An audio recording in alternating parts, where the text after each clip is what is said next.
Hello दोस्तों, नमस्कार। आज हम यूजीसी नेट का फर्स्ट पेपर का पहला टॉपिक शिक्षण अभिवृत्ति, टीचिंग एप्टीट्यूड, शिक्षण अभिवृत्ति के बारे में आज अध्ययन करेंगे। और यूजीसी नेट के अंदर इस टॉपिक से लगभग 6 या 7 प्रश्न पूछे जाते हैं। उनके बारे में एक एक चीज़ के बारे में अध्ययन करेंगे। पहली बात, शिक्षण होती क्या है, शिक्षण किससे कहते हैं, शिक्षण कैसी प्रक्रिया है, उसके बारे में आज अध्ययन करेंगे। शिक्षण क्या है कि शिक्षण एक ऐसी प्रक्रिया है, जिसके माध्यम से जो सीखने वाला कोई भी व्यक्ति होता है, सीखने वाला व्यक्ति इस प्रक्रिया के माध्यम से अपना ज्ञान तथा अपने कौशल को अर्जित करके, अपने ज्ञान का विस्तार करके, अपने कौशल को अर्जित करके अपना लक्ष्य प्राप्त करने, यानी शैक्षणिक प्रक्रिया के माध्यम से कोई भी व्यक्ति क्या था, अपना लक्ष्य प्राप्त करता है। जैसे कोई अध्यापक, जैसे मान लो 10वीं कक्षा बच्चे को पढ़ा रहा, तो जो 10वीं कक्षा जो छात्र वो इस शिक्षण प्रक्रिया के माध्यम से 10वीं कक्षा पास करने का करता है, तो ये उसका लक्ष्य हो गया। तो शिक्षण एक ऐसी प्रक्रिया है जिससे सीखने वाला व्यक्ति इस प्रक्रिया के माध्यम से ज्ञान तथा कौशल को अर्जित करके अपने लक्ष्य को प्राप्ति करता है। इस प्रकार शिक्षण क्या होगा, मानवीय मूल्य को विकसित करता है। शिक्षण क्या काम करता है, जो मनुष्य के अंदर जो गुण है उनको बाहर निकालता है, मनुष्य के अंदर जो सोच उसको बाहर निकालता है। यानी व्यक्ति के शिक्षण क्या करता है, जो व्यक्ति के अंदर जो मानवीय मूल्य है उनको विकसित करता है, उनको और विकसित करता है। शिक्षण अभिवृत्ति शिक्षण की एक नैसर्गिक प्रक्रिया, एक अनिवार्य शिक्षण अभिवृत्ति है, वह शिक्षण के अंदर एक नैसर्गिक प्रक्रिया है, अनिवार्य प्रक्रिया है, जिसमें एक शिक्षक विद्यार्थी के व्यवहार को समाज की आवश्यकताओं एवं विचारों के अनुरूप विकसित करने का प्रयास करता है। क्या करता है वह व्यक्ति क्या करता है, शिक्षक एक विद्यार्थी के व्यवहार को समाज की आवश्यकताओं एवं विचारों के अनुरूप विकसित करने का प्रयास करता है। शिक्षण अभिवृत्ति दो शब्दों से मिलकर बने, एक शब्द है शिक्षण और एक है अभिवृत्ति, यानी दो शब्द शिक्षण और अभिवृत्ति से मिलकर क्या बन गया, शिक्षण अभिवृत्ति। और इसका अर्थ क्या हो गया, शिक्षण अभिवृत्ति का अर्थ होता है एक शिक्षक में विद्यार्थी को पढ़ाने का जो गुण पाया जाता है वह शिक्षण अभिवृत्ति कहलाता है। यानी एक व्यक्ति के अंदर जो अपने विद्यार्थी को पढ़ाने का जो गुण है वही क्या है, शिक्षण अभिवृत्ति है। दूसरे शब्दों में शिक्षण अभिवृत्ति से तात्पर्य है शिक्षण प्रदान करने की कला। दूसरे शब्दों में कह सकते हैं कि शिक्षण अभिवृत्ति क्या तात्पर्य है कि यानी शिक्षा प्रदान करने की, शिक्षण प्रदान करने की व्यक्ति के अंदर जो कला होती है, अध्यापक में जो कला होती है अपने ज्ञान प्रदान करने की, छात्रों को ज्ञान प्रदान करने की जो कला, वही क्या कहलाती है, शिक्षण अभिवृत्ति कहलाती है। अर्थात एक शिक्षक किस प्रारूप में अपने ज्ञान से अपने शिक्षार्थी में ज्ञान का अंतरण करता है, अपने बच्चों के अंदर अपने ज्ञान का विकास करता है, ज्ञान को उन छात्रों के अंदर भेजता है, उन छात्रों उस ज्ञान को किस प्रकार प्राप्त करते हैं। कक्ष के वातावरण को बेहतर बनाते हुए सभी विद्यार्थी को अधिगम जन्य वातावरण उपलब्ध कराता, कौन कराता, अध्यापक कराता है। और भविष्य उन्मुख के लक्ष्य को ध्यान में रखते हुए शिक्षण अभिवृत्ति की निर्धारित मर्यादा का पालन करता है। शिक्षण की अवधारणा, कंसेप्ट ऑफ टीचिंग, शिक्षण की अवधारणा क्या है।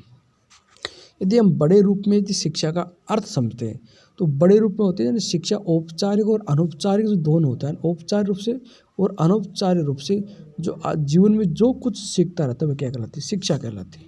लेकिन यदि हम छोटे रूप में ले, संकुचित अर्थ में ले, शिक्षा का अर्थ ले, तो जो विद्यालय में जा करके, कोई शिक्षण संस्था में जा करके जो छात्र जो सीखता है वो क्या कहलाता है, शिक्षा कहलाती है। वर्तमान शिक्षा परिवेश में शिक्षण का उद्देश्य विद्यार्थी में अधिगम को उत्पन्न करके सिखाना है। छात्र में अधिगम सीखने को उत्पन्न करके जो सिखाना है वही, न कि बलपूर्वक छात्र रुचि के अनुसार, बल्कि बलपूर्वक नहीं सिखाना है, न कि बलपूर्वक ज्ञान को मस्तिष्क में बिठाना है। शिक्षण का सामान्य अर्थ क्या होता है, शिक्षा प्रदान करना। शिक्षण का सामान्य अर्थ शिक्षा प्रदान करना होता है, जबकि शाब्दिक अर्थ होता है सिखाना या सीख देना। सामान्य क्या होता है, शिक्षण का सामान्य अर्थ क्या होता है, क्या अर्थ होता है, शिक्षा प्रदान करना। शिक्षण का सामान्य अर्थ होता है शिक्षा प्रदान करना, जबकि इसका शाब्दिक अर्थ होता है कोई व्यक्ति को सिखाना या सीख देना या ज्ञान देना। ये क्या शिक्षण कहलाता है।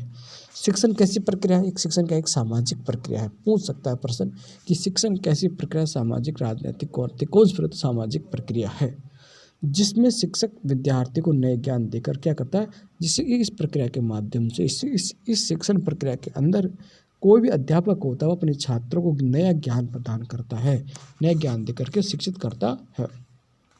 शिक्षण की परिभाषा, डेफिनेशन ऑफ टीचिंग, शिक्षण की परिभाषा अलग अलग विद्वान ने अलग अलग दी है। एक विद्वान का नाम रियांश, क्या नाम है?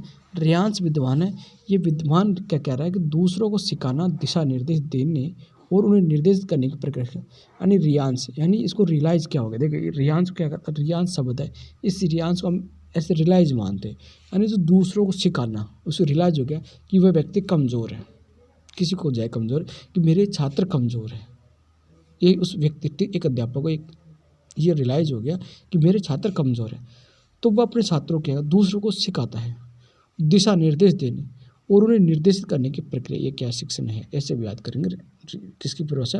रियांश। इससे रियांश को हम रियलाइज मानेंगे, रियलाइज करके हम दूसरों को शिक्षा देंगे, दूसरों को निर्देश देंगे, दूसरों को निर्देशित करेंगे, ये क्या कहता है शिक्षण, ये कहता है रियांश कह रहा।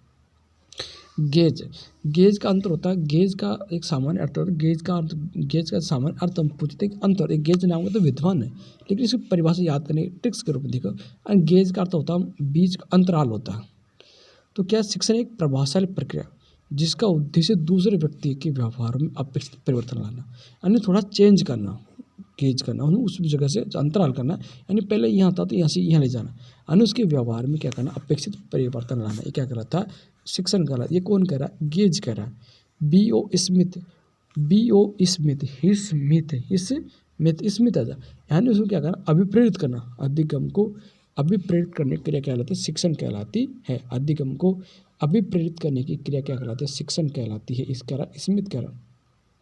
महात्मा गांधी के अनुसार शिक्षण से मेरा अभिप्राय बच्चे व मनुष्य के शरीर, मन और आत्मा में विद्यमान सर्वोत्तम गुण का सर्वांगीण विकास करना है। महात्मा गांधी क्या कहता है कि शिक्षण से मेरा अभिप्राय है बच्चे व मनुष्य के शरीर, मन और आत्मा में विद्यमान सर्वोत्तम गुणों का विकास, सर्वांगीण विकास करना क्या कहलाता है? शिक्षा कहलाता है। ये सर्वांगीण, अब देखो गांधी जी की परिभाषा में अधिकतर सर्वोत्तम विकास है, सर्वांगीण विकास है, ये परिभाषा गांधी जी की। तो गांधी क्या हो गई? एक विद्वान है फिलिप्स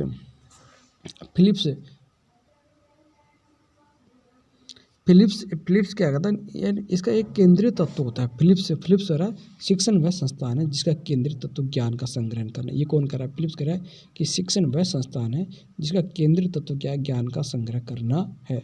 रेमंड के अनुसार शिक्षण को विकास की वह प्रक्रिया कहकर परिभाषित किया जा सकता है। रेमंड के अनुसार शिक्षण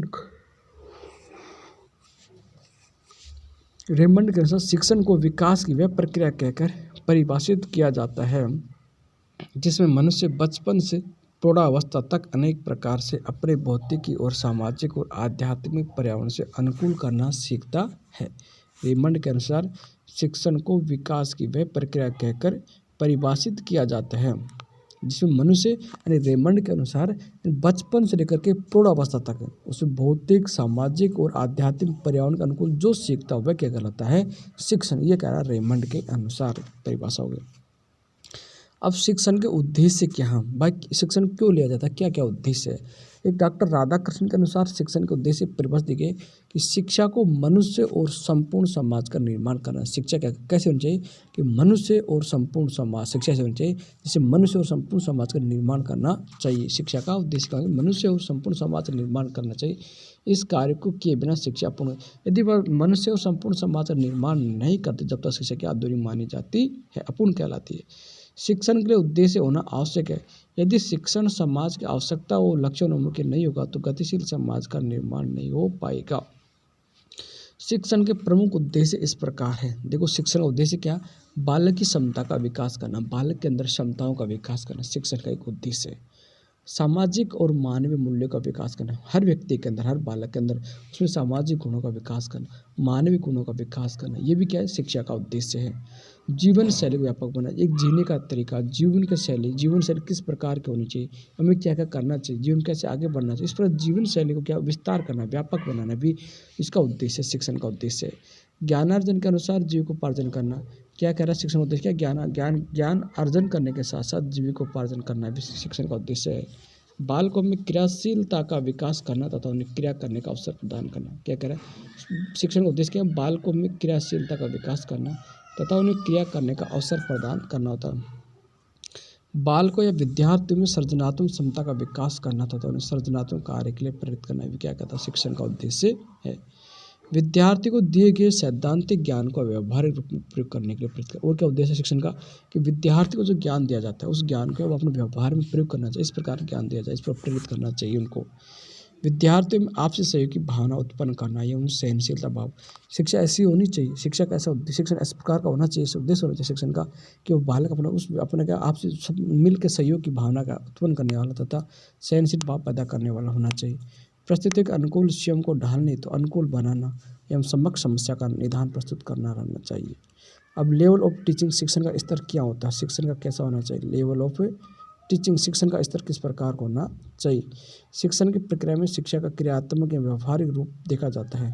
शिक्षण की प्रक्रिया में शिक्षा का क्रियात्मक और व्यवहारिक रूप देखा जाता है। शिक्षण की इस प्रक्रिया में प्रभावशाली शिक्षा प्रदान करने का प्रयास करता है। शिक्षण की स्तर, शिक्षण की प्रक्रिया में शिक्षा का क्रियात्मक और व्यवहारिक रूप देखा जाता है। शिक्षण की प्रक्रिया में शिक्षा का कौन सा रूप, क्रियात्मक रूप और कौन सा व्यवहारिक रूप, दो रूप देखा। देखो शिक्षण की प्रक्रिया में शिक्षा के कितने रूप, दो रूप देखा जाता है, एक क्रियात्मक रूप हो गया और एक व्यवहारिक रूप। क्रियात्मक और व्यवहारिक रूप देखा जाता है।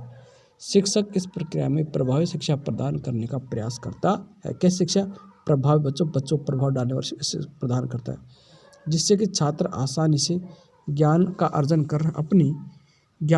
कर अपने व्यवहार या व्यक्तित्व में सुधार कर सके। यहाँ प्रभावी शिक्षा शिक्षण के स्तर को दिखाती है। प्रभावी शिक्षा क्या, शिक्षण के स्तर को दिखाती है, अर्थात शिक्षण की प्रक्रिया में शिक्षण कार्य का स्तर होना चाहिए। शिक्षण की प्रक्रिया का शिक्षण कार्य का स्तर होना चाहिए। यह महत्वपूर्ण प्रश्न है, क्योंकि शिक्षण का उचित स्तर ही प्रभावी शिक्षण हो सकता है। शिक्षण का क्या कह रहा है कि शिक्षण का उचित स्तर ही प्रभावी शिक्षण हो सकता है। यह शिक्षक की योग्यता, अधिगम अनुभवों की प्रकृति, शिक्षण अधिगम वातावरण, परिस्थितियाँ आदि कारकों पर निर्भर करता है। अतः शिक्षा के स्तर को निर्धारित करने के लिए विद्वानों एवं शिक्षा मनोवैज्ञानिक के 3 स्तर निर्धारित किए गए, जो इस प्रश्न है। शिक्षा के कितने स्तर निर्धारित किए गए, मनोवैज्ञानिक रूप से शिक्षा के 3 स्तर निर्धारित किए गए। कितने स्तर, शिक्षा के मनोवैज्ञानिकों ने शिक्षा के कितने स्तर निर्धारित किए, प्रश्न यह बन जाता। तो मनोवैज्ञानिकों ने शिक्षा के 3 स्तर निर्धारित किए गए। एक स्तर है स्मृति स्तर, स्मृति स्तर को हम स्मरण शक्ति भी कह सकते हैं। दूसरा बोध स्तर, तीसरा चिंतन स्तर। ये 3 स्तर है, जिसमें स्मृति स्तर सबसे निम्न कोटि का होता है। सबसे अच्छा होता है चिंतन करना, विचार करना, व्यक्ति खुद अपना चिंतन कर सके, खुद विचार करके अपनी समस्या को हल करता है, उसे कहते हैं चिंतन स्तर। इस चिंतन स्तर किसके मॉडल पर आधारित है, हंट शिक्षण के मॉडल पर आधारित है। बोध स्तर मॉरिसन के, और स्मृति स्तर ये आर्यभट्ट के। स्मृति होता है यानी यादाश्त करना, याद करना। बच्चा अपना खूब याद कर करके जो सीखता है उसे कहते हैं कितना याद रखता है, जिसको पाठ पढ़ता है उसमें कितना परसेंट वो याद करवाता है, ये इसका स्मृति स्तर हो गया। ये आर्यभट्ट के आधार पर हो गया। बोध मॉरिसन के आधार पर होता है, चिंतन हंट के। स्मृति स्तर को स्मरण शक्ति भी कह सकते हैं, इसको आर्यभट्ट का शिक्षण मॉडल भी कहते हैं। इसका मेमोरी लेवल, स्मृति होता है मेमोरी लेवल। यह शिक्षण अधिगम प्रक्रिया का सबसे निचला स्तर, सबसे कमजोर स्तर माना जाता है। शिक्षण प्रक्रिया में पूछा जा सकता है कि शिक्षण अधिगम प्रक्रिया में सबसे शिक्षा का कौन सा सबसे निम्नतम स्तर माना जाता है, तो स्मृति स्तर है। यानी इसमें बच्चा कितना याद रख पाता है, वो कितनी, जिस मालक को 10 पन्ना पढ़ता है तो उसको वो कितना पन्ने से याद रहती है, ये उसका स्मृति स्तर होता है। इसमें शिक्षण कार्य केवल स्मृति पर निर्भर करता है, उसकी याददाश्त पर कितना याद रख पाता है उसकी स्मृति पर निर्भर करता है। अर्थात इसमें शिक्षक एवं छात्र दोनों ही सबसे निम्न मानसिक धरातल पर अपनी शिक्षण प्रक्रिया को पूरा करते हैं। अतः से स्मृति स्तर का शिक्षण भी कहा जा सकता है। मानसिक धरातल पर अपनी शिक्षण प्रक्रिया क्या करता है, पूरा करता है, अतः इसे स्मृति स्तर का शिक्षण भी कहते हैं। स्मृति स्तर के शिक्षण के निष्पादन का बुद्धि से सहज संबंध नहीं होता है। स्मृति स्तर के शिक्षण के निष्पादन का बुद्धि से कोई संबंध नहीं होता है, परंतु इस स्तर के शिक्षण से बौद्धिक व्यवहार के विकास में सहायता मिलती है। बुद्धि के व्यवहार के विकास में क्या कहते हैं, क्या मिलती है, सहायता मिलती है। बौद्धिक व्यवहार के विकास में सहायता मिलती है स्मृति स्तर बुद्धि का। ठीक है, इस स्मृति स्तर से शिक्षण अधिगम का उद्देश्य दी गई विषय सामग्रियों को रट लेना होता है, कि जो शिक्षण सामग्री दी गई है उसको याद कर लेना, उसको रट लेना, इस स्मृति स्तर के अंदर आता है। इसमें छात्र बिना सोचे समझे विषय सामग्री रट लेते। इसमें क्या कहता है, छात्र ये नहीं देखता कि ये सामग्री हमारे लिए उपयोगी है या नहीं है, इसे कितना याद करना है कितना नहीं करना, उस चीज़ को जो कि तो छात्र कैसे में रट लेता है। इसमें बौद्धिकता का स्तर काफ़ी नहीं, इसमें क्या बुद्धि का प्रयोग नहीं करता वो बच्चा, केवल रटने का काम करता है। इसलिए इसमें क्या बौद्धिकता का स्तर सबसे निम्न होता है। इसलिए इस स्तर पर उच्च स्तरीय पाठ्य सामग्री का उपयोग नहीं, बड़े स्तर पर उच्च स्तर पर इस पाठ्य सामग्री का प्रयोग क्योंकि एक छोटी कक्षा में तो बच्चा रट सकता है, लेकिन बड़े स्तर पर इसका प्रयोग नहीं किया जा सकता है। हर सामग्री रट नहीं सकता है। समझ, यह स्तर विचारवान क्या कह रहा है, जो स्मृति स्तर है वह विचारवान स्तरों के लिए आधारशिला प्रदान करता है, आधारशिला प्रदान कर देता है। स्मृति स्तर के शिक्षण के संकेत अधिगम, श्रृंखला अधिगम तथा अनुक्रिया पर महत्व दिया जाता है। क्या कहता है कि जो स्मृति स्तर है उस शिक्षण के अंदर संकेत अधिगम पर, श्रृंखला अधिगम पर, संकेत, श्रृंखला और अनुक्रिया पर क्या क्या दिया जाता है, महत्व दिया जाता है। प्रश्नोत्तर विधि इसमें कोई महत्व नहीं रखती है। स्मृति स्तर में पूछा जा सकता है कि प्रश्नोत्तर विधि इसमें कोई महत्व नहीं रखती है। स्मृति स्तर के प्रारूप को और अधिक स्पष्ट करने के लिए स्मृति स्तर के मॉडल के प्रारूप का वर्णन निम्नलिखित, यानी इसका वर्णन पढ़ना पड़ेगा। क्या है स्मृति स्तर के शिक्षण का मॉडल? क्या देखो, स्मृति स्तर के शिक्षण का मॉडल का वर्णन किसने किया? हर्बट ने। बहुत अच्छा क्वेश्चन बन सकता है कि स्मृति स्तर के जो शिक्षण का जो मॉडल किसने दिया था, तो हर्बट ने किया था। इसका वर्णन किसने किया? हर्बट ने। इस मॉडल के प्रारूप का वर्णन 4 पक्षों में किया गया। कितने वर्णन में? हर्बट ने इसके 4 पक्षों में इसका वर्णन किया गया। पहला इसका उद्देश्य, पहला मॉडल क्या है इसका उद्देश्य, कि स्मृति स्तर या स्मरण स्तर के शिक्षण का उद्देश्य छात्रों में निम्नलिखित क्षमता का विकास करना चाहिए।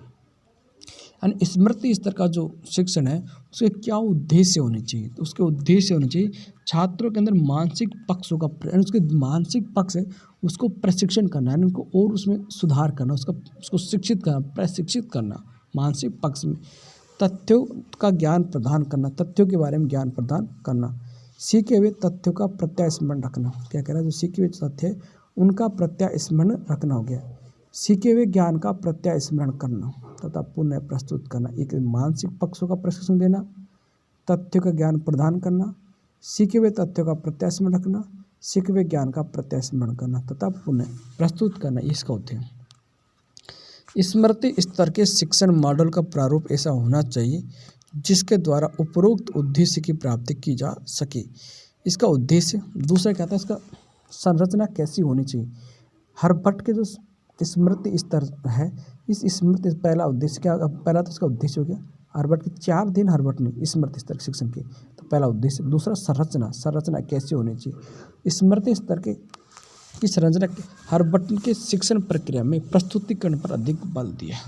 यानी हर्बट ने क्या किया कि इस शिक्षण प्रक्रिया के अंदर जो मालिक अध्यापक किस प्रकार अपनी बात को कह सकता, किस प्रकार प्रस्तुत करता, उस प्रस्तुतिकरण पर अधिक बल दिया है। तो पूछा जा सकता है कि हर्बट ने शिक्षण प्रक्रिया में किस पर अधिक बल दिया है? तो हर्बट ने शिक्षण प्रक्रिया में किस पर बल दिया? प्रस्तुतिकरण पर अधिक बल दिया। किस पर? प्रस्तुतिकरण पर। हर्बट ने शिक्षण प्रक्रिया में प्रस्तुतिकरण पर अधिक बल दिया है। हर्बट की पंचपदीय प्रणाली स्मृति स्तर के शिक्षण संरचना का प्रारूप प्रदान करती है। कितनी प्रणाली? यानी पंचपदीय प्रणाली है जो शिक्षण की संरचना को प्रदान करती है। हर्बट के 5 सोपान। हर्बट के कितने सोपान हैं? 5 सोपान। संरचना इसमें 5 पद है संरचना के। सबसे पहले कोई भी हम किसी भी व्यक्ति को शिक्षण कराएंगे तो सबसे पहले हम उस शिक्षण जिस विषय पर, जिस टॉपिक पर शिक्षण कराएंगे उसकी तैयारी करेंगे, यानी उसकी योजना बनाएंगे। हम किस सबसे पहले उसकी योजना बनाएंगे। योजना बनाने के बाद में उसको प्रस्तुतिकरण करेंगे। प्रस्तुतिकरण के बाद प्रस्तुतिकरण करेंगे। प्रस्तुतिकरण के बाद में आता है उसको तुलना करेंगे। हमने कितना ज्ञान दिया, बच्चे ने कितना ज्ञान सीखा है, ये तुलना करेंगे। और फिर उसके बाद सामान्यकरण करेंगे, फिर उसका उपयोग लेंगे। ये इसका 5 मॉडल है इसका। ठीक है ना, कितने मॉडल? 5 है। तो सबसे हर वर्ड की पंचपदीय प्रणाली में कौन सा नहीं है, ऐसे आ सकता है। तो तैयारी करना या योजना बनाना, प्रस्तुतिकरण करना, ये पहला है तैयारी करना। कोई भी शिक्षण पाठ्य वस्तु में सार्थक विचारों को अपने चेतन मस्तिष्क में लाता है। कोई भी शिक्षक होता है पाठ्य वस्तु के सार्थक विचार अपने मन, कोई भी अध्यापक होता है जो अपनी पाठ्य वस्तु से उन विचार अपने मस्तिष्क में लाता है, अपने खुद उसको मस्तिष्क में लाता है, खुद उनको पढ़ के आता है, याद करता है उनको, और छात्रों को उन तथ्यों के लिए अनुभव प्रदान करता है। छात्रों को जो उसने अनुभव किया उस टॉपिक समझे जो अनुभव वो छात्रों को अध्यापक क्या करता है, देता है, जिससे छात्र उन तथ्यों को प्रत्यास्मन कर सकें। छात्र उन जो अध्यापक ने जो बातें बताया उनको क्या कर सके, याद कर सके, उनका स्मरण कर सके। इसके लिए शिक्षक को प्रस्तुतिकरण से पूर्व तैयारी करनी होती है। इसीलिए जो अध्यापक है जो अपना जो टॉपिक पढ़ाने से पहले जो योजना करता, जो तैयारी करता, वो इसकी तैयारी कहलाती है, योजना कहलाती है। पहला इसका ये आर्यभट्ट का 5 सोपान है, उसमें पहला सोपान कौन सा, तैयारी करना या योजना बनाए। दूसरा सोपान था प्रस्तुतिकरण करना, प्रस्तुत कैसे कर सकें, प्रेजेंटेशन देता है ना अध्यापकों से। शिक्षक नवीन तथ्यों को छात्रों के समक्ष प्रस्तुत करता है। क्या कहता है, अध्यापक है जो अपने नवीन तथ्य है उनको क्या छात्रों के सम्मुख प्रस्तुत करता है। नवीन ज्ञान को प्रस्तुत करने में ये ध्यान रखता है, नए ज्ञान को छात्रों के समूह जो प्रस्तुत करता है, तो इस बात का ध्यान रखता है कि उसका छात्रों के पूर्व ज्ञान से संबंध स्थापित किया जा सके, छात्रों के पूर्व ज्ञान से संबंध स्थापित किया जा सके। प्रस्तुतिकरण में शिक्षक की कार्य सुनिश्चित होनी चाहिए तथा शिक्षक को पाठ्य वस्तु को प्रस्तुत करना चाहिए। प्रस्तुतिकरण के प्रारूप की 3 प्रमुख विशेषता होनी चाहिए। पहली कौन सी, सुनिश्चितता। प्रस्तुतिकरण क्या करा कि सुनिश्चित होना चाहिए। प्रस्तुतिकरण पाठ्य वस्तु का रूप निश्चित होना चाहिए। हमें बात प्रस्तुतिकरण क्या आता है कि इसका अर्थ ये हो गया सुनिश्चित कर देना, हमें पहले निश्चित करना चाहिए कि हमें क्या चीज़ बच्चों को देनी है, क्या बच्चों को क्या ज्ञान देना है, उसका पहले सुनिश्चित होना चाहिए, यानी प्रस्तुतिकरण पहले से सुनिश्चित होना चाहिए। पूर्व कथनीयता, प्रस्तुतिकरण द्वारा किसी प्रकार ज्ञान प्रदान किया जाता है, इसका कथन पहले से कर लिया जाता है। हमें किस प्रकार बच्चों पूर्व कथन यानी प्रस्तुतिकरण द्वारा जो ज्ञान छात्रों को दिया जाता है उसका कथन पहले से कर लिया जाता है। ये पाठ पढ़ाना है, इस पहले से कर लिया जाता है।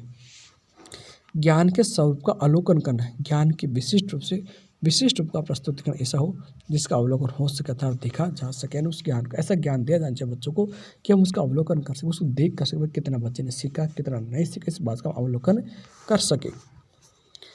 तीसरा रूप आता है उसको तुलना करना है, समरूपता। तुलना करना है 2 चीज़ों के अंदर। यदि शिक्षक प्रथम 2 सोपानों का अनुसरण करें, पहले हमने योजना बनाई, अध्यापक ने क्या पहले योजना बनाई, योजना बनाने के बाद में अध्यापन किया गया प्रस्तुतिकरण किया। उसके बाद में अध्यापक को चाहिए कि उन्हें भली प्रकार 2 सोपान कर लिया।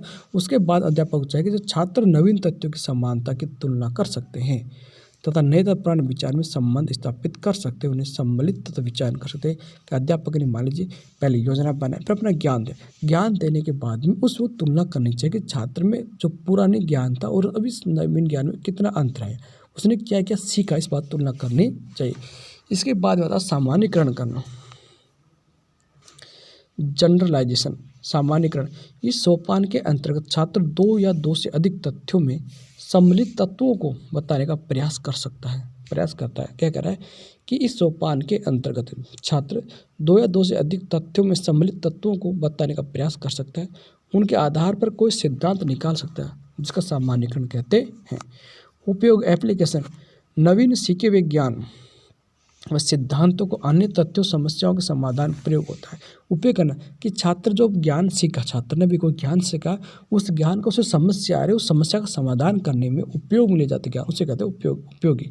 शिक्षक ऐसी समस्या प्रस्तुत करनी चाहिए जिस छात्र अपने सीखे हुए ज्ञान का प्रयोग कर सकते हैं। जैसे कोई गणित में कोई प्रश्न है, गणित में अध्यापक ने पहले कोई प्रश्नावली पढ़ाई, फिर उसके बाद में जो प्रश्न आते हैं तो ज्ञान उस अध्यापक से सीखे हुए ज्ञान को छात्र ने सीखा, उस सीखे हुए ज्ञान से उन प्रश्नों को हल कर सकता है, तो ये वो कहता है उपयोग कहलाता है। यानी आर्यभट्ट ने कितने बताए, 5 बताए। इस प्रकार कितने बताए, 5। कौन कौन सा, सबसे पहले योजना बनाना, फिर प्रस्तुतिकरण करना, फिर तुलना करना, फिर सामान्यकरण करना और फिर उपयोग करना। ये 5 आर्यभट्ट की पंचपदी प्रणाली। अब तीसरी है सामाजिक प्रणाली। तीसरी कौन सी प्रणाली, सामाजिक। शिक्षण एक सामाजिक एवं व्यावसायिक प्रक्रिया। शिक्षण कैसा, शिक्षण कैसी प्रक्रिया, एक सामाजिक है, समाज में भी ज्ञान दिया जाता है, और एक आजकल व्यवसायिक हो गया, यानी हर आदमी शिक्षण के माध्यम से अपने रोजगार मिला है, एक व्यवसायिक प्रक्रिया भी है। व्यवसाय हर व्यक्ति शिक्षा के माध्यम से व्यक्ति को रोजगार मिला हुआ, तो व्यवसायिक प्रक्रिया भी है। इसमें सामाजिक व्यवस्था का विशेष, शिक्षण के अंदर सामाजिक व्यवस्था उसका बहुत ज़्यादा महत्व है। छात्र और शिक्षक इसके सदस्य होते हैं। अब इसके सदस्य, इस सामाजिक प्रक्रिया के सदस्य कौन कौन होते हैं? शिक्षण की जो सामाजिक प्रक्रिया है, छात्र और जो अध्यापक होते हैं इनके सदस्य होते हैं। शिक्षक का मुख्य कार्य होता है पाठ्य वस्तु का प्रस्तुति। शिक्षक का क्या काम होता है? जो पाठ्य वस्तु, उस पाठ्य वस्तु का प्रस्तुतिकरण करना होता है, और छात्रों की क्रियाओं को नियंत्रित करना, और छात्र की जो क्रिया है उसको नियंत्रित करना तथा उनको अभिप्रेरणा प्रदान करता है। छात्र का स्थान शिक्षण में गौण होता है, वह केवल श्रोता का कार्य करता है और शिक्षक को आदर्श मानकर उसका अनुसरण करता है सामाजिक प्रणाली के अंदर। अंतिम प्रणाली मूल्यांकन प्रणाली। स्मृति स्तर की शिक्षण प्रक्रिया में मौखिक तथा लिखित परीक्षाओं द्वारा किया जाता है। परीक्षा में रटने, स्मरण करने की क्षमता पर अधिक बल दिया जाता है। इसके लिए वस्तुनिष्ठ परीक्षण में प्रत्यास्मरण होने वाले पदों या उन्हें संबंधित पदों आदि का प्रयोग किया जाता है। स्मृति स्तर के शिक्षण के लिए सुझाव। तो पहला हमारा स्तर स्मृति स्तर हर्बर्ट का आधार था। इसमें जो 4 पक्ष दिए, सबसे पहले संरचना दिया, फिर सबसे पहले युद्धि से, फिर संरचना, फिर सामाजिक प्रक्रिया और चौथी था मूल्यांकन प्रणाली। ये 4 पक्ष दिए थे। तो क्या कह रहा है कि स्मृति स्तर के जो शिक्षण के लिए सुझाव, क्या क्या सुझाव दिए जाए, कैसे सुझाव होने चाहिए, क्या इसमें स्मृति स्तर के शिक्षण को अधिक उपादेय तथा प्रभावशाली बनाने के लिए निम्नलिखित सुझाव दिए जा सकते हैं। यही सुझाव दिए जा सकते हैं। कौन कौन सुझाव? पुनरावृत्ति एक लय में की जानी चाहिए। क्या कह रहा है कि पुनरावृत्ति है वो एक लय में की जानी चाहिए। पाठ्य वस्तु को सार्थक बनाया जाना चाहिए। पाठ्य वस्तु का सार्थक बनाया जाए। प्रत्यास्मरण तथा पुनः प्रस्तुतिकरण का अधिक अभ्यास किया जाना चाहिए। प्रत्यास्मरण हो गया तथा पुनः प्रस्तुतिकरण का अधिक अभ्यास किया जाना चाहिए। पाठ्य वस्तु क्रमबद्ध रूप में प्रस्तुत किए जाए। पाठ्य वस्तु क्रमबद्ध रूप से प्रस्तुत किया जाना चाहिए। थकान के समय शिक्षण नहीं करना चाहिए। यदि कोई अध्यापक थका हुआ हो तो उस समय शिक्षण नहीं कराना चाहिए। वापस देखो, स्मृति स्तर के शिक्षण के लिए क्या सुझाव होने चाहिए, हमें इसमें क्या क्या सावधानी बरतनी चाहिए। तो सुझाव कौन कौन से देंगे? पहले तो क्या कि पुनरावृत्ति एक लय में किया। हम कोई भी चीज़ को बार बार किसी चीज़ को पुनरावृत्ति करें तो एक ही लय में की जानी चाहिए, ना तो कम ना तेज, एक बात ये सुझाव दिया जाता है इसमें, तो अधिक याद रहता है। दूसरा सुझाव, पाठ्य वस्तु को सार्थक बना जाए। जो हमारी पाठ्य वस्तु है वो सार्थक होनी चाहिए। उसमें जो बेकार की चीज़ें उसमें को बिना महत्व की चीज़ों को निकाल देना चाहिए, यानी उसमें मोस्ट चीज़ होनी चाहिए। ये होता है सार्थक का मतलब। दूसरा, प्रत्यास्मरण तथा पुनः प्रस्तुतिकरण का अधिक अभ्यास किया जाना। बार बार का पुनः प्रस्तुतिकरण, प्रत्यास्मरण और पुनः प्रस्तुतिकरण का अधिक अभ्यास किया जाना चाहिए, जिससे कि याद रह सके, यानी स्मरण शक्ति में याद रहना चाहिए। पाठ्य वस्तु क्रमबद्ध रूप से, यानी कोई भी चीज़ इसमें क्या क्रम से होनी चाहिए। कोई चीज़ बच्चा यदि एक बीच में कोई चीज़ भूल जाता है, कोई चीज़ छूट जाती है तो उसका लय बिगड़ जाती है, उसे याद रहने परेशान होती है। तो क्या करें, क्रमबद्ध रूप से प्रस्तुत की जानी चाहिए। मान लो अध्यापक का थके हुए हो, उस समय शिक्षण नहीं कराना चाहिए याद करने के लिए। समग्र पद्धति का प्रयोग करना चाहिए। शिक्षण के सभी बिंदुओं को समग्र रूप में प्रस्तुत करना चाहिए। अभ्यास के लिए अधिक समय दिया जाना चाहिए। स्मृति स्तर का शिक्षण केवल तथ्यों को रटने, याद करने तथा ज्ञान उद्देश्य प्राप्ति की दृष्टि से ही अधिक महत्वपूर्ण नहीं है, अपितु बोध तथा चिंतन स्तर के शिक्षण सहायक में भी होती है तथा यह उनके लिए आधार प्रदान करता है। अब दूसरा स्तर हमारा, पहला स्तर तो हो गया स्मरण स्तर, जो कि हर्बर्ट का आधार था। हमारा जो दूसरा स्तर है शिक्षण का, वही स्तर है बोध या समझ का स्तर। इसमें थोड़ा मीडियम साइज का होता है और ये इसका दिया था मॉरिसन के जो शिक्षण मॉडल पर ये आधारित है। कौन सा? बोध या समझ का स्तर है। इसे हम अंडरस्टैंडिंग लेवल कह सकते हैं, जो कि मॉरिसन ने जो टीचिंग मॉडल दिया था उस टीचिंग मॉडल पर आधारित है। शिक्षण अधिगम का यह स्तर स्मृति स्तर से थोड़ा ऊंचा होता है और जो चिंतन वाला है उससे थोड़ा नीचे का होता है, यानी स्मृति स्तर थोड़ा सा ऊंचा होता है, मीडियम साइज होता है। यह स्तर पर पाठ्य सामग्री को रटने के बजाय ज्ञान को अच्छी तरह समझने का प्रयास किया जाता है। इसमें क्या किया जाता है, कोई भी पाठ्य वस्तु उसमें तो रटने पर जोर दिया जाता है स्मृति स्तर पर। तो इसमें क्या कोई चीज़ रटने पर जोर नहीं दिया जाता, बल्कि उसे समझने पर जोर दिया जाता है। इस स्तर को शिक्षण में छात्रों की मानसिक शक्तियों के विकास के अवसर में, इसमें क्या समझने में जो होती है, तो छात्र के मानसिक शक्ति का विकास होता है, स्मृति शक्ति से अधिक होता है। स्मृति शक्ति में जो मानसिक विकास उससे ज़्यादा इसमें होता है समझ करके। अतः इस स्तर पर छात्रों को इस प्रकार का ज्ञान प्रदान किया जाता है जिसका व्यावहारिक जीवन में उपयोग होना चाहिए। इस स्तर पर छात्रों को किसी नियम व सिद्धांत की जानकारी देने के साथ कोई भी हमारा कोई इस जो बौद्ध समझ के स्तर है, इस स्तर पर जो छात्रों को जो भी किसी नियम सिद्धांत की जानकारी देने के साथ उसके व्यावहारिक उपयोग भी बताया जाता है। इस प्रकार यह स्तर केवल ज्ञान पर बल ना देकर उसके पूर्ण बोध पर बल देता है, जिससे छात्रों को जो भी ज्ञान प्राप्त करे उसे समझ सके तथा उसे व्यावहारिक जीवन में उपयोग कर सके। बौद्ध स्तर के शिक्षण के लिए आवश्यक है इससे पूर्व स्मृति स्तर पर शिक्षण हो चुका हो। इसके बिना बौद्ध स्तर पर शिक्षण सफल नहीं हो सकता है। शिक्षक के इस स्तर पर छात्रों को सामान्यीकरण, सिद्धांतों तथा तथ्यों के संबंध का बोध कराता है और शिक्षण प्रक्रिया को अर्थपूर्ण और सार्थक बनाता है। बौद्ध स्तर के शिक्षण में शिक्षक छात्रों के समक्ष पाठ्य वस्तु को इस प्रकार प्रस्तुत करता है कि छात्रों को बोध के लिए अधिक से अधिक अवसर मिले और छात्रों में आवश्यक सूझबूझ उत्पन्न हो। इस प्रकार शिक्षण में शिक्षक और छात्र दोनों ही काफ़ी सक्रिय रहते हैं। बौद्ध स्तर के शिक्षण का मॉडल होता है model of understanding level of teaching.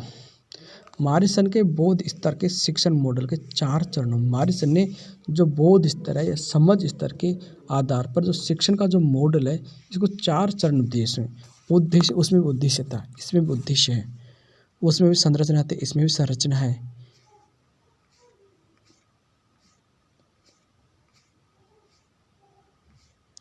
संरचना इसमें सामाजिक प्रणाली और चौथे मूल्यांकन प्रणाली वही है।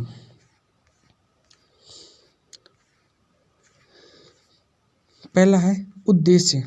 बौद्ध स्तर शिक्षण के उद्देश्य क्या? मॉरिसन के अनुसार बौद्ध स्तर शिक्षण के उद्देश्य क्या है? मॉरिसन के प्रतिमान का उद्देश्य बौद्ध स्तर पर शिक्षण कार्य पूर्ण करना है। क्या कह रहा है कि मॉरिसन के जो प्रतिमान का उद्देश्य क्या कि बौद्ध स्तर पर जो शिक्षण कार्य क्या करना पूरा करना है। इसमें शिक्षण की क्रियाओं तथा क्रियाओं द्वारा तथ्यों के रहने पर ही बल नहीं दिया जाता है, अपितु पाठ्य वस्तु के समझ पर अधिक बल दिया जाता है। साथ ही छात्रों के व्यक्तित्व के विकास को भी ध्यान में रखा जाता है। अतः इस स्तर के शिक्षण अधिगम का उद्देश्य छात्रों में नियमों, सिद्धांतों आदि को पूरी समझ विकसित करना होता है। इसका उद्देश्य है। संरचना क्या है, इसका स्ट्रक्चर क्या है? मॉरिसन के जो बौद्ध स्तर की जो शिक्षण व्यवस्था को 5 सोपानों में विभाजित किया जाता है। इन 5 सोपानों का अनुसरण करने में बौद्ध स्तर के शिक्षण का अधिगम की परिस्थितियाँ उत्पन्न की जा सकती है। इन 5 सोपानों का क्रम इस प्रकार है। सबसे पहला होता है अन्वेक्षण। अन्वेक्षण इस सोपान में निम्नलिखित क्रियाएं सम्मिलित की जाती हैं। पूर्व ज्ञान का पता लगाने के लिए परीक्षण किया जाता है। अन्वेक्षण क्या होता है? खोज करना पूर्व ज्ञान का, कि छात्र में जो पूर्व ज्ञान है पहले से छात्र कितना सीखा हुआ, इस ज्ञान का पता करने के लिए क्या कहते हैं? परीक्षण किया जाता है। छात्र से प्रश्न पूछ जाते हैं, उन्हें पूर्व व्यवहार भी कहते हैं। यानी पूर्व व्यवहार उसे अपने जो प्रस्तावना करते थे उसमें वही सम्मिलित हो गया। यानी उसका अन्वेषण करना, छात्र का पहले का कितना ज्ञान था इस बात का पता लगाया जाता है, इसे अन्वेषण कहते हैं। अन्वेषण वो क्या किया जाता है? शिक्षक पाठ्य वस्तु का विश्लेषण करके उसके अवयवों को क्रमबद्ध रूप से तर्कपूर्ण ढंग से व्यवस्थित करता है। इस संदर्भ में ध्यान रखना होता है कि पाठ्य वस्तु का क्रम मनोवैज्ञानिक दृष्टि से कैसे होना चाहिए? वैध होना चाहिए, कानूनी होना चाहिए, वैध होना चाहिए। अन्वेक्षण की जो तीसरी प्रक्रिया में क्या करता है, जो अध्यापक होता है वह निश्चित करता है कि नवीन पाठ्य वस्तु की इकाइयों किस प्रकार कि नवीन ज्ञान को की इकाइयों किस प्रकार प्रस्तुत करना चाहिए। यह तो उसका क्या होता है? अन्वेक्षण होता है। दूसरा प्रस्तुतिकरण कैसा होना चाहिए? पाठ्य वस्तु के प्रस्तुतिकरण में शिक्षक अधिक क्रियाशील रहता है। पाठ्य वस्तु कोई प्रस्तुत करने थे उसमें शिक्षक अधिक क्रियाशील रहता है और उसे प्रमुख रूप से निम्नलिखित 3 क्रियाएं करनी पड़ती है। शिक्षक को नवीन पाठ्य वस्तु को छोटे छोटे इकाइयों में प्रस्तुत करना पड़ता है। क्या करता है इसमें? क्या करता है जो अध्यापक होता है वो अपने छात्रों को जो ज्ञान देता है वो ज्ञान क्या छोटी छोटी इकाइयों में प्रस्तुत करता है। एक साथ में संपूर्ण ज्ञान नहीं, छोटी छोटी इकाई बांट देता है और उस इकाई में उसको प्रस्तुत करता है। प्रस्तुतिकरण के साथ जो अध्यापक होता है छात्रों की समस्याओं का निदान, जो ज्ञान दे रहा है उस समय ज्ञान जिसमें अध्यापक किसी छात्र को समस्या आ गई तो समस्या क्या करता है? समाधान भी करता है। इसमें बौद्ध स्तर वाले में समाधान भी करता है और नवीन पाठ्य वस्तु का उन्हें बोध है अथवा नहीं। कक्षा में कितने छात्र पाठ्य वस्तु को नहीं समझ, इस बात का पता भी करता है। निदान के आधार पर शिक्षक तत्काल यह निर्णय लेता है कि पाठ्य वस्तु की पुनरावृत्ति तब तक की जानी चाहिए जब तक छात्र नवीन पाठ्य वस्तु पूर्ण रूप से नहीं समझ ले। यानी बार बार उसी चीज़ का अध्ययन कराना चाहिए। जब तक छात्र चीज़ को समझ ना सके तब तक बार बार वही उसको क्या करना, पाठ्य वस्तु पूर्ण करना समझ ले। नवीन पाठ्य वस्तु की पुनरावृत्ति कक्षा में तीन बार तक की जा सकती है। यानी कोई भी ज्ञान है उसकी पुनरावृत्ति कितनी बार तक की जा सकती है, बोध 3 आधार पर की जा सकती है मॉरिसन के अनुसार। तीसरा, अनुकूलन करना। जब छात्र छात्र प्रस्तुति करने की परीक्षा को उत्तीर्ण कर ले, जब छात्र को ज्ञान यानी जब अध्यापक ने को प्रस्तुत किया और अध्यापक ने से पूछा तो उस परीक्षा को उत्तीर्ण कर ले तो उन्हें अनुकूलन की ओर अग्रसर करना चाहिए। अनुकूलन की कैसी विशेषता होनी चाहिए, अनुकूलन की क्या क्या विशेषता होनी चाहिए। अनुकूलन के अंदर पाठ्य वस्तु की गहनता पर बल देता है, पाठ्य वस्तु की गहराई का पता लगाता है, कितना पाठ्य वस्तु कितना गहरा है। अनुकूलन के समय छात्रों की व्यक्तिगत क्रियाओं को अधिक अवसर दिया जाता है। प्रत्येक छात्र अपनी आवश्यकता अनुसार अध्ययन करता है। अनुकूलन के समय छात्रों को पुस्तकालय तथा प्रयोगशाला में स्वयं अधिक कार्य करना पड़ता है। अनुकूलन के लिए गृह कार्य दिए जाते हैं ताकि अनुकूलन के क्रम या विकास को समझा जा सके। अनुकूलन के समय छात्र और शिक्षक दोनों ही अधिक क्रियाशील रहते हैं। शिक्षक का मुख्य कार्य छात्रों को निर्देश देना और उन क्रियाओं का पर्यवेक्षण करना होता है। क्या करा कि अनुकूलन के समय छात्र और शिक्षक दोनों ही अधिक क्रियाशील रहते हैं और शिक्षक का मुख्य कार्य छात्रों को निर्देश देना और उन क्रियाओं का क्या करना, पर्यवेक्षण करना होता है। अगला, अनुकूल बाधा व्यवस्था करना, सिस्टम। जब छात्र स्वामित्व परीक्षा में सफल हो जाता है, छात्र को अपनी परीक्षा में पास हो जाता है, तब अनुकूलन का कालांश समाप्त हो जाता है। इसके बाद छात्र व्यवस्था कालांश अथवा वर्णन कालांश में प्रवेश करता है। पाठ्य वस्तु की प्रकृति पर निर्भर करता है कि छात्र अनुकूलन के बाद व्यवस्था की ओर अथवा वर्णन की ओर अग्रसर हो। मॉरिसन के अनुसार मॉरिसन की व्यवस्था कालांश से तात्पर्य छात्र द्वारा पाठ्य वस्तु को अपनी भाषा में लिखित रूप में प्रस्तुत करने से। अतः व्यवस्था सोपान में सुनिश्चित किया जाता है कि छात्र पाठ्य वस्तु की प्रमुख इकाइयों को लिखित रूप में बिना किसी सहायता के पुनः प्रस्तुत कर सकता है अथवा इस बात का से अंतिम जो कालांश से बात पता लगाया जाता है। वर्णन क्या होता है, वर्णन कालांश डिस्क्रिप्शन पीरियड। प्रत्येक छात्र मौखिक रूप से पाठ्य वस्तु को शिक्षक तथा अन्य साथियों से प्रस्तुत करता है। यानी छात्र ने जो ज्ञान प्राप्त किया उस ज्ञान को मौखिक रूप से अध्यापक और बच्चों के सामने उस ज्ञान को प्रस्तुत करता है।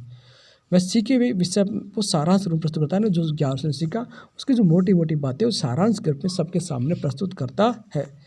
मॉरिसन के स्वामित्व वर्णन की योजना के अनुसार इसमें प्रत्येक दिन का वर्णन कालांश में होता है, प्रत्येक दिन का वर्णन कालांश होता है और वर्णन स्तर को लिखित रूप में भी प्रस्तुत किया जा सकता है।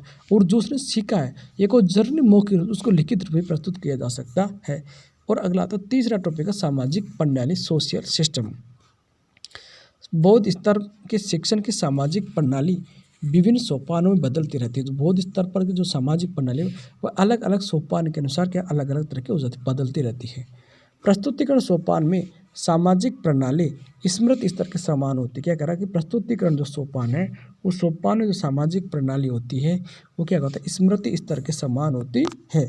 शिक्षक छात्रों के व्यवहार को नियंत्रित करता है। शिक्षक क्या करता है, छात्रों के व्यवहार को नियंत्रित करता है। शिक्षक अधिक क्रियाशील रहता है, छात्र का अधिक क्रियाशील रहता है, परंतु अनुकूलन कालांश में सामाजिक प्रणाली बदल जाती है। इसमें छात्र और शिक्षक दोनों ही अधिक क्रियाशील रहते हैं। शिक्षक निर्देश देता है और छात्र ही की स्वतः अभिप्रेरणा अधिक महत्वपूर्ण कार्य करती है, जबकि प्रस्तुतिकरण में शिक्षक छात्रों को अभिप्रेरणा देता है। इसमें छात्र और शिक्षक दोनों ही अधिक क्रियाशील रहते हैं। शिक्षक निर्देश देता है, छात्र की स्वतः अभिप्रेरणा अधिक महत्वपूर्ण कार्य करती है, जबकि प्रस्तुतिकरण में शिक्षक छात्रों को अभिप्रेरणा देता है। इस प्रकार बाहरी और आंतरिक दोनों प्रकार की अभिप्रेरणा का प्रयोग किया जा सकता है। अंतिम है मूल्यांकन प्रणाली। बौद्ध स्तर के शिक्षण के कई स्तरों का मूल्यांकन किया जाता है। बौद्ध स्तर के शिक्षण पहले स्मृति स्तर हो गया, दूसरा बौद्ध स्तर के। बौद्ध स्तर के शिक्षण में कई स्तरों पर मूल्यांकन किया जाता है। अनुकूलन में प्रवेश करने के लिए प्रस्तुतिकरण की परीक्षा पास करना आवश्यक होता है। मान लो अनुकूलन जब कोई बच्चा प्रवेश करेगा तो उससे पहले जो प्रस्तुतिकरण की परीक्षा उसे देनी पड़ती है। व्यवस्था अथवा वर्णन के लिए अनुकूलन परीक्षा उत्तीर्ण कर लेना आवश्यक होता है और व्यवस्था में जाने के लिए उसे क्या करना, अनुकूलन की परीक्षा पास करना आवश्यक होता है। व्यवस्था कालांश के अंत में लिखित परीक्षा को अधिक महत्व दिया जाता है। व्यवस्था कालांश के अंदर क्या कहता है, जो लिखित परीक्षा को अधिक महत्व दिया जाता है, जबकि वर्णन में मौखिक परीक्षा को प्रयुक्त किया जाता है। इस प्रकार बौद्ध स्तर के शिक्षण के विभिन्न सोपानों के अनुसरण में मूल्यांकन को ही आधार माना जाता है। किसको, इसका आधार किसको माना जाता है, मूल्यांकन किया जाता है, उसी को आधार माना जाता है। इसमें मौखिक तथा लिखित परीक्षाओं को प्रयुक्त किया जाता है। परीक्षण में पाठ्य वस्तु के स्वामित्व को विशेष महत्व दिया जाता है। बौद्ध स्तर के शिक्षण के लिए सुझाव क्या क्या है। बौद्ध स्तर का शिक्षण है उसके लिए सुझाव क्या दिया, स्मृति स्तर शिक्षण की परीक्षा में सफल होने पर ही छात्रों को बौद्ध स्तर के शिक्षण में प्रवेश दिया जाए। बौद्ध स्तर के सोपान का अनुसरण समुचित ढंग से किया जाए। बौद्ध स्तर के विभिन्न सोपानों की परीक्षा में सफल होने पर ही अगले सोपान प्रविष्ट किया जाना चाहिए। तो क्या क्या सुझाव है, पहला सुझाव क्या है कि जो स्मृति स्तर की शिक्षण परीक्षा में, स्मृति स्तर की जो शिक्षण की जो परीक्षा में सफल होने पर छात्र को पहले वाले जो है उसमें पास हो गया स्मृति स्तर के, उसके बाद में बौद्ध स्तर में जाना चाहिए। पहली बात, बौद्ध स्तर के सोपानों का अनुसरण समुचित, बौद्ध स्तर के जो सोपान अलग अलग सोपान उनका अनुसरण समुचित ढंग से किया जाए। बौद्ध स्तर के विभिन्न सोपानों की परीक्षाओं में सफल होने पर अगले सोपान में प्रविष्ट किया जाना चाहिए। उदाहरण के लिए प्रस्तुतिकरण की परीक्षा में सफल होने पर ही अनुकूलन कालांश में प्रवेश कराने की अनुमति दी जानी चाहिए। शिक्षक को पाठ्य वस्तु में तल्लीन होने के साथ साथ छात्रों को मनोवैज्ञानिक ढंग से अभिप्रेरणा भी देनी चाहिए। शिक्षक को कक्षा के आकांक्षा स्तर को उठाने का प्रयास करना चाहिए, जिससे छात्रों में अध्ययन के प्रति लगन हो सके। इस स्तर की शिक्षण व्यवस्था की समस्याओं को ध्यान में रखकर उनके लिए समाधान भी ज्ञात करने चाहिए। तीसरा, विचारात्मक स्तर, जो अंतिम स्तर है शिक्षण का। पहला स्मरण स्तर, दूसरा बोध, तीसरा विचार। इसे हंट शिक्षण मॉडल भी कहते हैं, इसे कहते हैं रिफ्लेक्टिव लेवल भी कहते हैं, हंट टीचिंग मॉडल वगैरह। चिंतन वाला मानव के विकास का महत्वपूर्ण पद है, यानी व्यक्ति जितना चिंतन करता है वो उतना आगे बढ़ता है। तो चिंतन क्या मानव के विकास का महत्वपूर्ण पद है। इस स्तर पर शिक्षक अपने छात्रों में चिंतन करना, तर्क करना, कल्पना शक्ति को बढ़ाता है, जिससे छात्र इन उपागमों के माध्यम से अपनी समस्याओं का समाधान कर सकता है। इस स्तर पर शिक्षण में स्मृति तथा बोध दोनों ही स्तरों का शिक्षण निहित होता है। यह शिक्षण का क्या होता है, सर्वोत्तम स्तर होता है शिक्षण का। कौन सा, चिंतन स्तर, जो पूर्णतः विचारवान है। सर्वोत्तम स्तर होता है वो पूर्णतः विचारवान होता है। इस प्रकार के शिक्षण में छात्र अपनी अभिव्यक्ति, धारणा, विचार, मान्यता तथा ज्ञान के अनुसार समस्या समाधान के लिए विचार तथा तर्क करते हुए नवीन ज्ञान की खोज करता है। यह एक उत्पादक स्थिति है जिसमें निर्माण, खोज, शोध व सृजन को महत्व दिया जाता है। इस स्तर पर छात्र स्वयं रुचि लेकर के स्वेच्छा से चिंतन करता है, मनन करता, तर्क, कल्पना करते हुए समस्या का समाधान खोजते। छात्र स्वयं तर्क करते, अपनी समस्या का समाधान खोजते और स्वयं को अधिक आत्मविश्वासी वाला बनाते हैं, क्रियाशील तथा सक्रिय छात्र बनाते हैं। स्वयं ही अपने प्रश्न का उत्तर खोजते इसके अंदर, इसलिए क्या अधिक आत्मविश्वासी बनते, क्रियाशील बनते और सक्रिय छात्र बनते हैं। इस स्तर पर शिक्षण छात्रों के बौद्धिक व्यवहार के विकास के लिए अवसर प्रदान करता है। छात्रों के अंदर सृजनात्मक क्षमताओं का विकास में भी ये बहुत सहायक होता है। इस प्रकार चिंतन स्तर के शिक्षण में स्मृति तथा बोध स्तर शिक्षण दोनों ही शिक्षण निहित होता है। इसके अंदर स्मृति स्तर वाला और बोध दोनों स्तर आता है। चिंतन स्तर या इस विचारात्मक स्तर भी कहते हैं, जो कि हंट के मॉडल पर आधारित है। हंट को चिंतन स्तर शिक्षण का प्रवर्तक मानते। पूछा जा सकता है कि चिंतन स्तर या विचारात्मक स्तर के शिक्षण का प्रवर्तक किसे कहते हैं, तो हंट नामक विचारक को कहा जाता है। इसलिए इस शिक्षण स्तर के प्रारूप को हंट शिक्षण प्रतिमान भी कहा जाता है। चिंतन स्तर के शिक्षण प्रतिमान के प्रारूप का अध्ययन 4 सोपानों में किया जा सकता है। कितने सोपान? हर में 4 सोपान। उद्देश्य वही संरचना, उद्देश्य क्या है? समस्या का समाधान की क्षमताओं को छात्र में, कोई भी छात्र की सोचो समस्या तो समाधान निकाल सके, इस बात की उसके अंदर क्षमताओं का विकास करना चाहिए। इसका उद्देश्य ये है। छात्रों में आलोचनात्मकता, सृजनात्मक चिंतन, छात्र के अंदर हर चीज़ की कमियां निकालना और उसमें चीज़ों का निर्माण करने या सर्जन करने जैसे चिंतन का विकास करना चाहिए। छात्रों की मौलिक तथा स्वतंत्र चिंतन क्षमता विकास करना चाहिए। संरचना स्ट्रक्चर, चिंतन स्तर के शिक्षण की संरचना का प्रारूप समस्या की प्रकृति पर निर्धारित किया जाता है। समस्याएं 2 प्रकार की होती, व्यक्तिगत समस्या और सामाजिक समस्या। व्यक्तिगत समस्या के समाधान के लिए प्रमुख रूप से 2 आयामों का अनुसरण किया जाता है। जॉन डीवी की समस्यात्मक प्रस्तुति और कुर्ट लेविन की समस्यात्मक प्रस्तुति। क्या कह रहा है कि कोई भी इसके अंदर कोई व्यक्ति की समस्या का समाधान निकालने के लिए 2 आयामों का अनुसरण किया जाता है। 2 आयाम कौन कौन से? एक तो जॉन डीवी का समस्यात्मक प्रस्तुति वाला और एक कट लेविन का समस्यात्मक प्रस्तुति। ये दोनों का अध्ययन इसका क्या करा तो व्यक्तिगत समस्या के समाधान के लिए 2 आयामों का अनुसरण किया जाता है। उसमें एक डीवी का और एक कर्ट लेविन का समस्यात्मक, दोनों परिस्थिति इनका अपनी समस्या का समाधान करने के लिए इन दोनों का प्रयोग किया जाता है। अब डीवी की समस्यात्मक, जॉन डीवी की जो समस्यात्मक परिस्थिति वो क्या है? डीवी की समस्यात्मक समस्या को निम्न 2 परिस्थितियों से प्रस्तुत किया जा सकता है। पहले क्या है? व्यक्ति को उसमें लक्ष्य प्राप्त करने के मार्ग में बाधाएं दिखाई देती हैं। व्यक्ति को अपने लक्ष्य प्राप्त करने के मार्ग में क्या बाधाएं दिखाई देती हैं। इसे पथरहित परिस्थितियाँ कहते हैं। इसे कहते हैं पथरहित परिस्थितियाँ भी कहते हैं। ऐसे में जब वह अपने लक्ष्य को प्राप्त करने का प्रयास करता है और मार्ग में बाधाएं आ जाती हैं तब उसमें तनाव हो जाता है। इसलिए वह उन बाधाओं पर विजय पाने के लिए समाधान के विषय में सोचता है। इस प्रकार उसके सामने समस्यात्मक परिस्थितियाँ उत्पन्न हो जाती है। जब व्यक्ति को 2 लक्ष्य समान रूप से आकर्षित करते हैं तब उसके सामने वह समस्या होती है कि किस उद्देश्य को प्राप्त किया जाए। इससे 2 नोक वाली पथ परिस्थितियाँ भी कहा जाता है। 2 समान आकर्षित करने वाले लक्ष्यों की परिस्थितियों में व्यक्ति में तनाव की स्थिति हो जाती है। वह उनमें से किसी लक्ष्य की ओर अग्रसर हो। इस प्रकार व्यक्ति के सामने समस्यात्मक परिस्थितियाँ उत्पन्न हो जाती हैं। कभी ऐसी भी स्थिति उत्पन्न हो जाती है कि एक ही लक्ष्य को 2 मार्गों से प्राप्त किया जा सके और दोनों ही मार्ग सुगम होते हैं। यह व्यक्ति किस मार्ग का अनुसरण करे यह तनाव की स्थिति हो जाती है और समस्यात्मक परिस्थितियों का जन्म होता है। यह तो डीवी का हो गया। कर्ट लेविन की समस्यात्मक परिस्थिति। कर्ट लेविन का विचार है कि व्यक्ति का कोई न कोई लक्ष्य होता है जिससे उसका व्यवहार नियंत्रित होता है। प्रत्येक व्यक्ति का अपना जीवन क्षेत्र होता है जिसकी प्रकृति सामाजिक और मनोवैज्ञानिक होती है।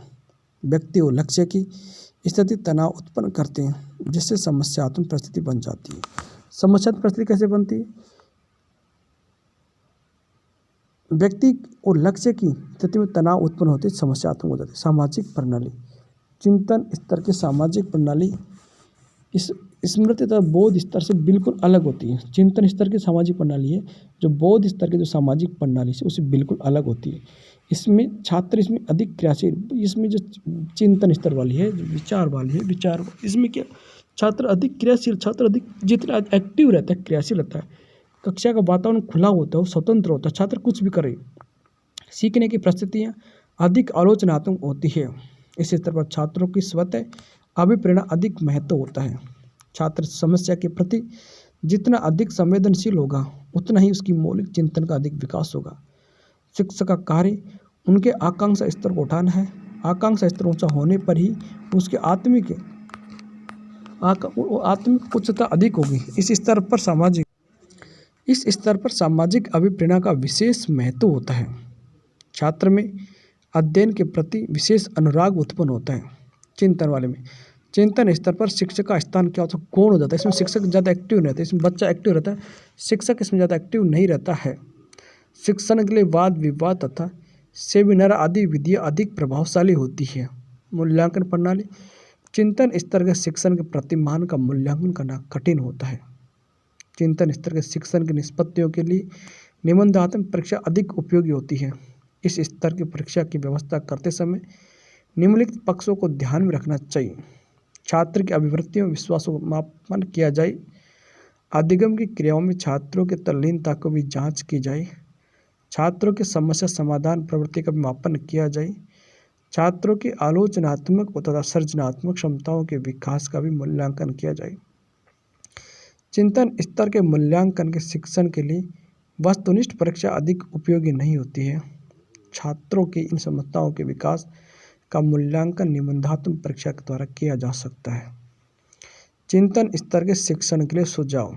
चिंतन स्तर के शिक्षण के लिए निम्नांकित सुझाव प्रस्तुत किए जा सकते हैं। क्या सुझाव दे सकते हैं इसके अंदर? इस स्तर के शिक्षण के पूर्व स्मृति तथा बोध स्तर ज्ञान होना आवश्यक। पहला सुझाव क्या है कि हम कोई भी चिंतन स्तर या विचारवान वाला स्तर करें, शिक्षण करें, उससे पहले उसको स्मरण शक्ति और बोध स्तर दोनों का ज्ञान दिया जाना चाहिए। प्रत्येक संबंधित सोपान का अनुसरण किया जाना चाहिए। छात्रों का आकांक्षा स्तर ऊंचा होना चाहिए। उनमें सहानुभूति, प्रेम तथा संवेदनाशीलता होनी चाहिए छात्रों के अंदर। और छात्रों को समस्या के प्रति तथा अपनी विषय वस्तु से संबंध में अधिक संवेदनशील होना चाहिए। चिंतन स्तर के शिक्षण का महत्व बताया जाना चाहिए। ज्ञानात्मक विकास की ओर ध्यान दिया जाना चाहिए। छात्रों को अधिक से अधिक मौलिक तथा सृजनात्मक चिंतन के लिए अवसर प्रदान किए जाने चाहिए। शिक्षण का वातावरण प्रजातांत्रिक होना चाहिए। छात्रों को अधिक से अधिक सही चिंतन के लिए प्रेरित किया जाना चाहिए। ये इसके तीनों स्तर हो गए शिक्षण के, स्मृति स्तर, बोध स्तर और चिंतन स्तर। तीनों स्तर के जानकारी अच्छी लगी तो आप चैनल को सब्सक्राइब कीजिए। थैंक यू दोस्तों।